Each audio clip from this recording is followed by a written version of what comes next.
toutes les questions étant évidemment légitimes, nous sommes allés voir la présidente de la Société française de pédiatrie. C'est cette femme, elle s'appelle Christelle Gras-Le Guen, elle est professeure. Mathieu Devez, Yacine Arbaoui et Océane Labalette sont allés consulter pour lui demander ce qu'elle pouvait répondre à tous ses parents. Dans les cortèges, des questions reviennent sans cesse. A-t-on assez de recul sur la vaccination des enfants? Oui, selon une professeure en pédiatrie du CHU de Nantes, et ce grâce aux études menées par les États-Unis et Israël, qui ont déjà vacciné en masse les plus jeunes.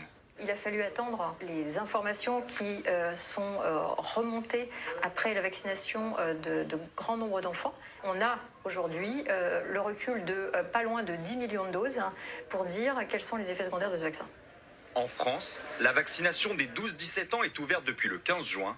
Et pour certains parents, une autre source d'inquiétude, y a-t-il des effets secondaires graves?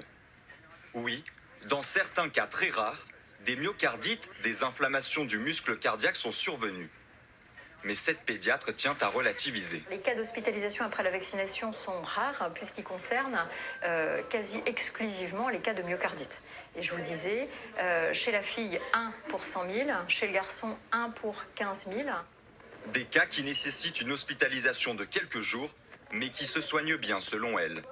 Enfin, dernière inquiétude exprimée dans les manifestations, les risques à long terme, notamment pour des enfants en pleine croissance.